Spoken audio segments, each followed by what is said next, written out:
বাংলাদেশে যত আল্লাহর ওলি বর্তমানে ছিল আর যত আছে আর কিয়ামত পর্যন্ত আসবে, এর ভিতরে যদি জীবন্ত আল্লাহর ওলি থেকে থাকে, থেকে ছিল, তিনি আর কেউ নন, তিনি হচ্ছে আল্লামা দেলোয়ার হোসেন সাঈদী। জীবন্ত আল্লাহর ওলি, জীবন্ত আল্লাহর ওলি। বাংলাদেশ কি হারিয়েছে, হারে হারে বুঝতে পারবে আর কিছুদিন। জীবন্ত আল্লাহর ওলি কাকে বলে?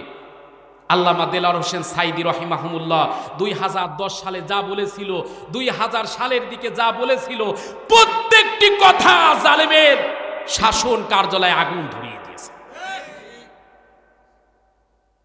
আল্লামা সাঈদী রহমাতুল্লাহ আলাইহি জেলখানায় যাওয়ার আগে বলেছিল, আমি দেখতে পাচ্ছি বাংলাদেশের ভাগ্য আকাশে উত্তর গগনে কালো মেঘ জমা হয়েছে, ঝড়ের পূর্বাভাস লক্ষ্য করছি, যদি মোকাবেলা করতে সক্ষম না হন এমন গাঢ় কালো অমাবস্যার রাত নেমে আসতে পারে যার সুবেহে সাদিক হওয়া সম্ভব। সুতরাং আপনারা কি কাফের মুশরিকদের মতো বসতে চান? লোকজন বলেছিল না। আল্লামা সাঈদী বলেছিল, যদি সেই প্রভাত থেকে যদি বাঁচতে চান একটা মাত্র কারণ, এখনই প্রতিবাদের ভাষা জাগিয়ে তুলতে হবে। আল্লামা সাঈদী যা বলেছিল 10 বছর আগে, বর্তমান সমাজে 24-এর আগে আমরা তাই দেখতে পেয়েছি। কারে আল্লাহর ওলি বলে? নবীরা মুআজিজা দেখিয়েছে, আর আল্লাহর ওলিরা, জীবন্ত আল্লাহর ওলিরা কারামত দুনিয়াতে যুগে যুগে দেখায়। এ বাংলাদেশে অনেক আল্লাহর ওলি আছে, আমি বিশ্বাস করি এখনো আছে। তবে আল্লামা সাঈদী রহিমাহুমুল্লাহ এমন একজন আল্লাহর ওলি ছিলেন, কওমিয়া বলেন, আলিয়া বলেন, হানাফি বলেন, শাফি বলেন, যত ঘরানার লোক আছে, আলেম আছে, সবাই তাকে শ্রদ্ধা করতে বাধ্য হবে। এ মানুষটা যদি আজকে থাকতো, ইসলামী বিপ্লবের জন্য বেশি কিছু লাগতো না। আল্লামা সাঈদী ঢাকার ময়দানে দাঁড়িয়ে যদি একটা ভাষণ দিতে পারত, আল্লাহর কসম করে বলি, বাংলাদেশের এমন কোন মাঠ নাই, এমন কোন ঘাট নাই, এমন কোন ময়দান নাই যে ময়দানে আল্লামা দেলোয়ার হোসেন সাঈদীর মাহফিলে জায়গা দেওয়া যেত। যেখানে মিজানুর রহমান আল আজহারীর মাহফিলে 10 লক্ষ 15 লক্ষ মানুষ দেখেছে। আল্লামা সাঈদীর ছাত্র হওয়ার পরই যদি এই অবস্থা হয়, এ জালেমেরা জানতো যে এই মানুষটা যদি বেঁচে থাকে, বাংলাদেশে ইসলামী বিপ্লব কেউ ঠেকাতে পারবে না। কিন্তু জালেমদেরকে বলতে চাই, ও জালেমেরা, আল্লামা সাঈদী চলে যেতে পারে, আল্লামা সাঈদীর উত্তরসূরিরা কিন্তু এখনো ময়দান ছাড়ে নাই। একটা জিনিস মনে রাখা দরকার, ফেরাউন নমরুদ হামলা দিয়ে মামলা দিয়ে যেমন ইসলামপন্থীদেরকে থামাতে পারে নাই, রক্তের বিনিময়ে ইসলামপন্থীদেরকে থামিয়ে রাখা যায় না। যত হামলা দিবা, মামলা দিবে ইসলামপন্থীদের উপরে, হুলিয়া জারি করবা, বাংলার জমিনে 26 সালের নির্বাচনে কোরআনপন্থীদের বিজয় হবে, কারণ বাবার সন্তানের ক্ষমতা নাই ঠিকই রাখবে। কারা কারা রাজি আছে মুসলমান? হাত তোলা, আল্লাহকে দেখাও। এরে মুমিন মুসলমানের সন্তানেরা, কিন্তু বলেন তো, নামাজ পড়তে হবে কার জন্য? এজোরে কোন নামাজ হবে কার জন্য? নামাজ কেমন একটা ইবাদত, ছোট্ট একটা। আচ্ছা, আপনারা বিরক্ত হচ্ছেন না তো? আচ্ছা, নামাজ কেমন ইবাদত একটু মন দিয়ে শুনবেন। আল্লাহর জন্য যে মানুষটা পাগল হয়েছে, ওই মানুষটাই জানে নামাজ কতটা মজার ইবাদত। রাতের অন্ধকারে যখন দুনিয়ার সমস্ত মানুষ ঘুমায়, যারা তাহাজ্জুদ গুজারি মানুষ আছে, ওই মানুষটা দেখবেন রাত 12টা 1টা 2টার দিকে উঠে যায়, স্ত্রীকে ডাক দেয় না, পাশের ঘরে সন্তান ঘুমিয়ে আছে, সন্তানকে ডিস্টার্ব করে না। সন্ধ্যা রাতে 1 লোকমা পানি, 1 লোটা পানি রেখে দিয়েছে, অথবা 1 বদনা পানি রেখে দিয়েছে, ওই পানিটা দিয়ে কনকনে শীতের ভিতরে আল্লাহর বান্দা ওযু করে মুসাল্লাটা বিছিয়ে দিয়ে যখন আমার আল্লাহর দিকে দাঁড়ায়া যায়, আল্লামা শফি রহমাতুল্লাহ আলাইহি তাফসিরে মারিফুল কোরআনের লেখক তখন লেখে, ওই মানুষটার হালতটা হয় জেহবাটাকে কলম বানিয়ে, মুখের থুতুকে কালি বানিয়ে, আল্লাহর বান্দা নিজের হায়াত সাতটাকে একটা কাগজ বানাইয়া আমার আল্লাহর কাছে যখন একের পর এক প্রেম কাগজের নিবেদন করতে থাকে, আল্লাহ পাক বলেন বান্দারে তুই এই মুহূর্তে আমার কাছে কি চাস? বান্দা ওই মুহূর্তে যা কিছু আমার আল্লাহর কাছে আরজি করে, আল্লাহ পাক বলে বান্দারে আমি আল্লাহ সব তোর ওসিলায় দিয়া দিলাম। এই পৃথিবীতে আপনি আমি খাই, থাকি, পড়ি, এটা আমার আপনার অবদান নয়। এই পৃথিবীতে এখনো জীবন্ত কিছু আল্লাহর ওলি আছে যাদের কারণেই এই পৃথিবীর জমিনটা টিকে আছে। এরে মুমিন মুসলমানের সন্তানেরা, কথাগুলো একটু হৃদয়ের কান দিয়ে শোনা লাগবে। নবী আমার যখন কাব ইবনে মালিক বলতেছে একটা মজেজা দেখানো লাগবে, এমন সময় নবী আমার বললেন কি মজেজা দেখতে চান? কাব ইবনে মালিক ডাক দিয়ে বলে নবী গো, আপনি যদি সত্যিকার অর্থে নবী হন, ওই যে আকাশে তাকায়া দেখেন ভরা পূর্ণিমার চাঁদ দেখা যায়, ওই চাঁদটাকে একটু দ্বিখণ্ডিত করে দেখানো লাগবে। বলেন তো এই কাজটা কি সহজ? জোরে কোন সহজ? নবী আমার 2 রাকাত সালাত আদায় করে আল্লাহর দিকে মুতাওয়াজ্জু হয়ে আল্লাহকে ডাক দিয়ে বলে আল্লাহ, ইসলামের বিজয়ের জন্য এই মুহূর্তে তোমার সাহায্য দরকার। নবী আমার যখন মক্কা নগরীতে এই মুহূর্তে 2 চোখের পানি ফেলে দিয়ে কান্দে, আল্লাহ পাক ডাক দিয়ে বলে হাবিবুল্লাহ আর কাঁদতে হবে না, আর কাঁদতে হবে না। ইসলামের বিজয়ের জন্য এই মুহূর্তে আমি আল্লাহ মক্কা নগরীতে নয়, গোটা পৃথিবীর জমিনে যত সৃষ্টি মাকলুকাত আছে আপনি যা বলবেন সমস্ত মাকলুকাত তাই করার জন্য প্রস্তুত। আপনার আমার কলিজার টুকরা নবী যখন চাঁদের দিকে হাত ইশারা দিছে, আল্লাহর কুদরত জারি হয়ে গেছে। নবীজির হাত চাঁদের ইশারায় আল্লাহ পাক রব্বুল আলামিন চাঁদটাকে দ্বিখণ্ডিত করে আবু কুবাইস পাহাড়ের উপরে ফেলে দেয়। এ মুসলমানের সন্তানেরা বলেন তো ওই আল্লাহ এখনো আছে না নাই? কাব ইবনে মালিক এই দৃশ্য দেখে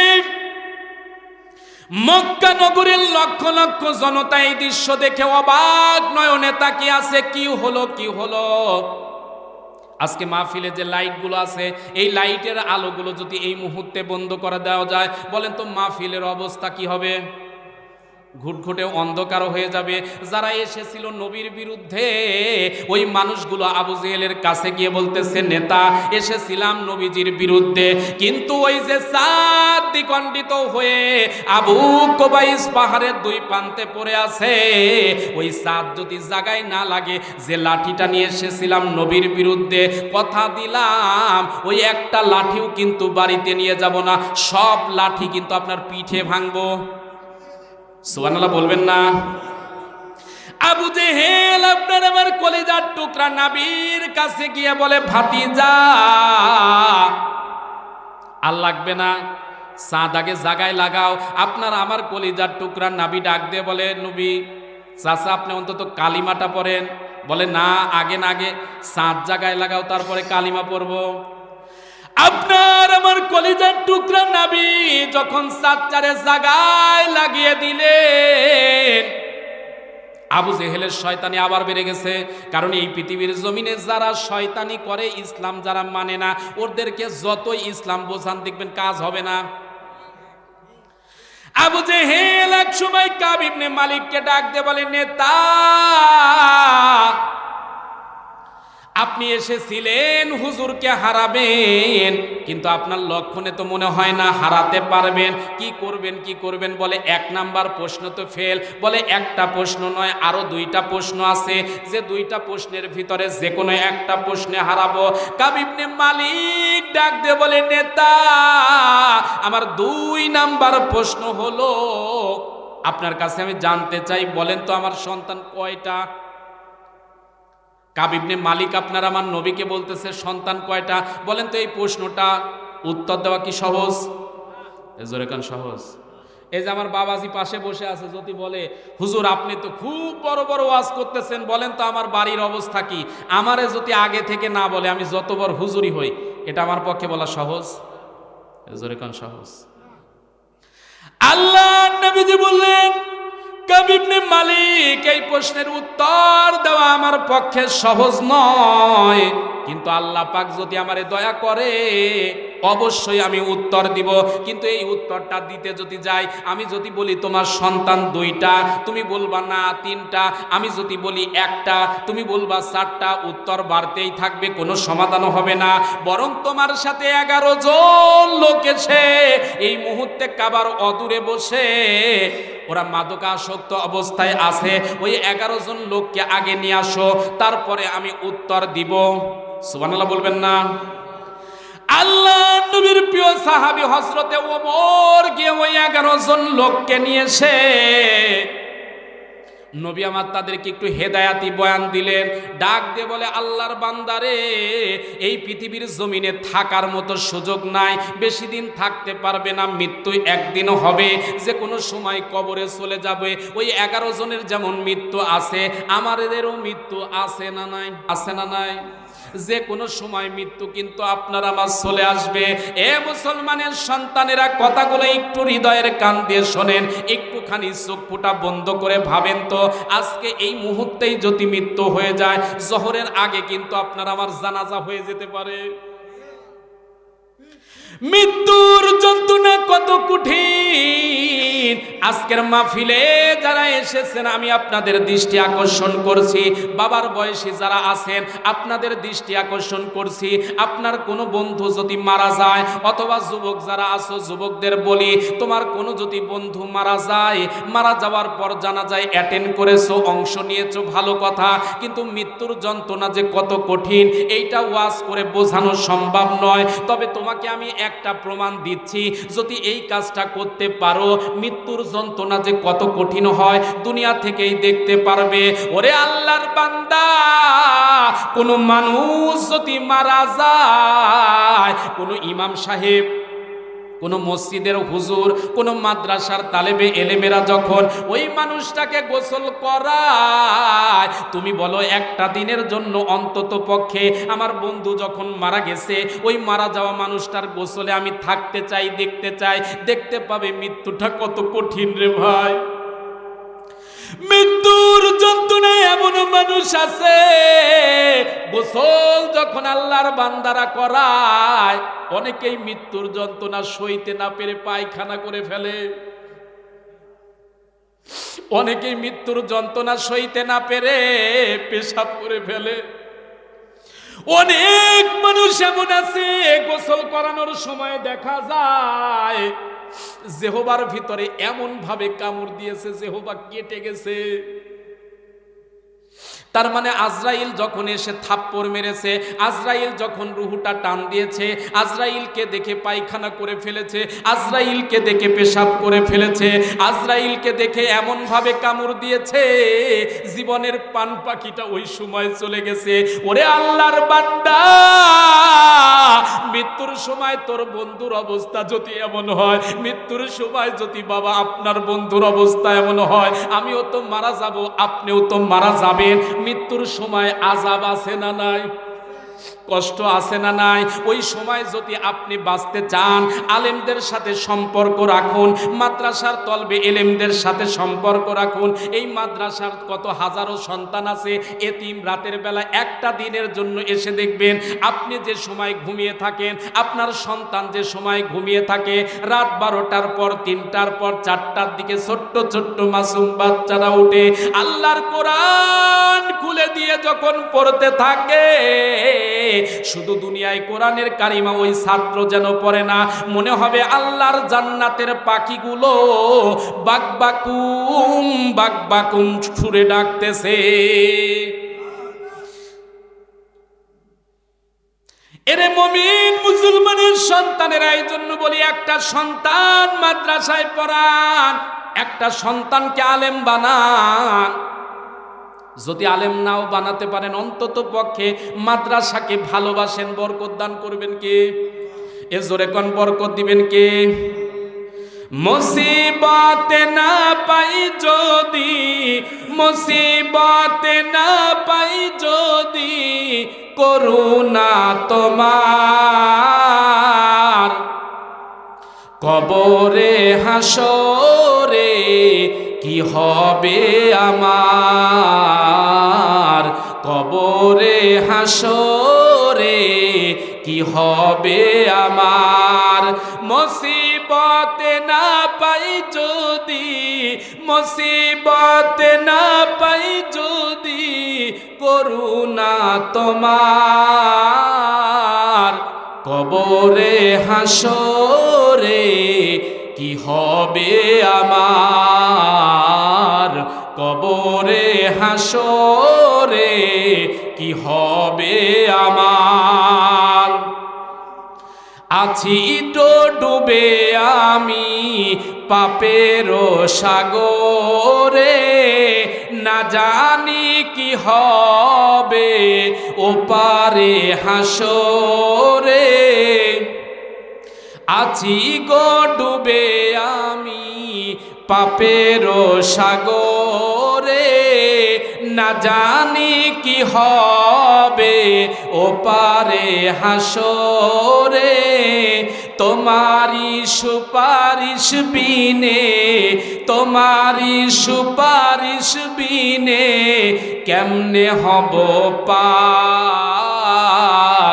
মুসিবতে না পাই যদি করুণা তোমার। লিল্লাহি তাকবীর। এরে মুমিন মুসলমানের সন্তানেরা, যে কথাটা বলতেছিলাম, নবী আমার ওই 11 জনকে ডাক দিয়ে বলে, আল্লাহর বান্দা মৃত্যু সামনে আছে, দুনিয়ায় থাকতে পারবা না, চলে যাইতে হবে। আপনার আমার নবী যখন ওই 11 জনকে একটু বোঝালেন, কোরআন থেকে দাওয়াত দিলেন, 11 জনের ভিতরে আল্লাহ পাক হেদায়াত দিয়েছেন। কারণ হেদায়াতের মালিক কে? আর 5 থেকে 10টা মিনিট সময় নিচ্ছে, অন্যদিকে তাকানো লাগবে না, শেষ হয়ে গেছে। এরে মুমিন মুসলমানের সন্তানেরা, সম্মানিত মা বোনেরা, আজকের মাহফিলে যারা এসেছেন, মা বোনদের জন্য সংক্ষিপ্ত পরিসরে একটু কথা শোনাচ্ছি। মা, আপনাদের মতো মা থেকেই ভালো সন্তান হয়, আপনাদের মতো মা থেকেই আব্দুল কাদের জিলানী রহমাতুল্লাহ হয়, আপনাদের মতো মা থেকে কাজী ইব্রাহিমের মতো সন্তান হয়, আপনাদের মতো মা থেকেই আল্লামা সাইদি রহিমাহুল্লাহ হয়, আপনাদের মতো মা থেকেই বাংলাদেশ ইসলামী ছাত্র শিবিরের পক্ষ থেকে 500 টাকা দিয়েছে। লিল্লাহি তাকবীর। যারা দান দিবেন একটু রেখে যাবেন, আমি ইনশাআল্লাহ পরে বলে দেব, ঠিক আছে? একটু 5 মিনিট কথা শেষ করে নিই। এরে মুমিন মুসলমানের সন্তানেরা, তার মানে মা যদি ভালো হয় সন্তান ভালো হবে, মা যদি খারাপ হয় সন্তানও খারাপ হবে। গাছ ভালো হলে ফল ভালো হয়, পীর ভালো হলে মুরিদও ভালো হয়। তার মানে হলো সন্তান ভালো হওয়ার জন্য মা ভালো হওয়া দরকার, আছে না নাই? এজোরে কেন আছে না নাই? আমাদের সংসারগুলোতে দেখবেন অনেক সময় ঝামেলা হচ্ছে। এই কারণ হলো, যদি আপনি খুঁজতে যান, একটা কারণ খুঁজবেন, আমাদের সমাজে অনেকেই বিবাহ করার আগে মেয়েকে দেখে, কিন্তু মেয়ের মা কেমন এইটা না দেখার কারণে পরে ঝামেলা হয়। কথা কন না কেন? আচ্ছা, আলামিন নামে একজন 1000 টাকা দিয়েছে। লিল্লাহি তাকবীর। যারা দিবেন একটু রেখে যান, 5টা মিনিট সময় দেওয়া যাবে না? কথা একটু শেষ করে নি।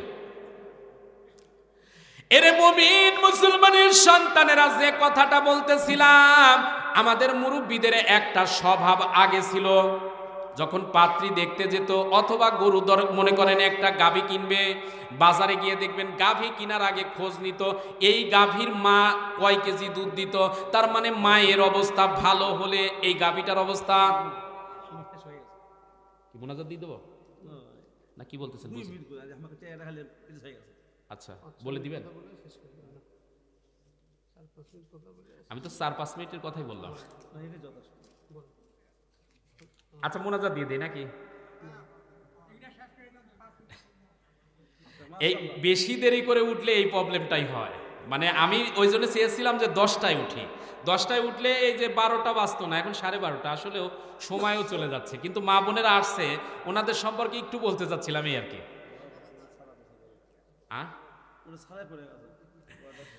5টা মিনিট সময় নেই নাকি? না মোনাজাত দিব?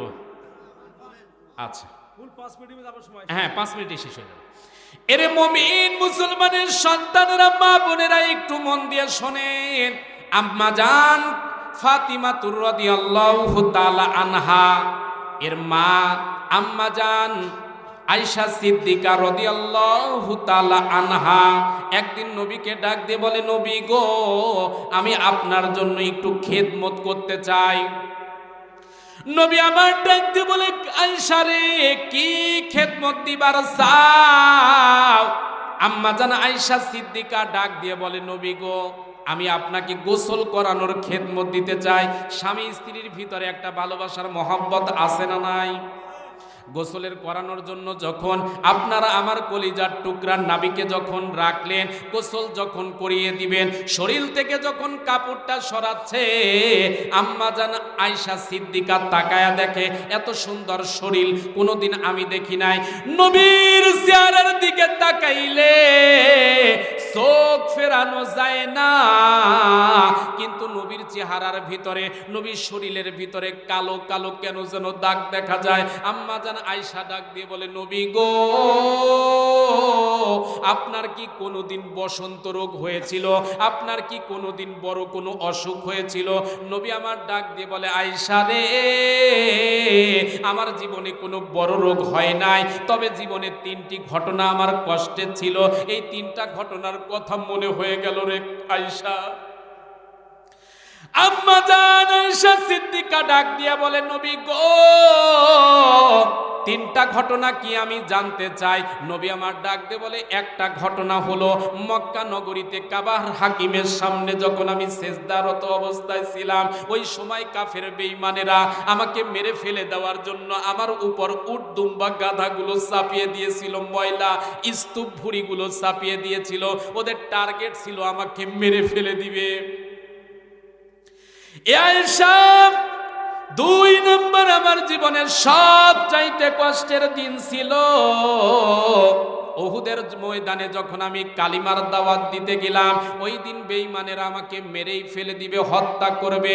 ওই দিন আমার উপরে অতর্কিতভাবে হামলা শুরু হয়েছিল। আমার দান মুবারক শহীদ হয়ে যায়, আমার মাথা মুবারক ফেটে যায়। এরে আয়েশা, এই 2টা দিনই আমার জীবনে কষ্টের এমনটা নয়। 3য় কষ্টের সবচাইতে দিন ছিলাম আমি যখন তায়েফের ময়দানে কালিমার দাওয়াত নিয়ে গেলাম। আমার বিশ্বাস ছিল ওই জমিনের মানুষেরা কালিমা পড়ে মুসলমান হয়ে যাবে, কিন্তু আমাকে পাগল বানাইয়া আমার উপরে যখন পাথর মারা শুরু করে দিল, একবার অজ্ঞান হয়ে পড়ে গেলাম। আমাকে ওরা জোর করে দাঁড় করাইলো। 2য়বার আমাকে পাথর মারলো, আমাকে জোর করে দাঁড় করালো। 3য়বার আমাকে পাগল বানায়া পাথর মারলো রে আয়েশা, আমি বেহুশ হয়ে পড়ে গেলাম। আম্মা জান এসে ডাক দিয়ে বলে, নবী গো, আপনি আল্লাহর কাছে দোয়া করলে মুহূর্তের ভিতরে দোয়া কবুল হয়ে যায়। একটা বারের জন্য আল্লাহর কাছে দোয়া করেন, আপনার শরীরের দাগগুলো যেন দূর হয়ে যায়। এমন সময় নবী আমার চক্ষুটা রাঙিয়ে ডাক দিয়ে বলে, আয়েশা রে, আজকে যা বলেছো আর কোনোদিন বলো না।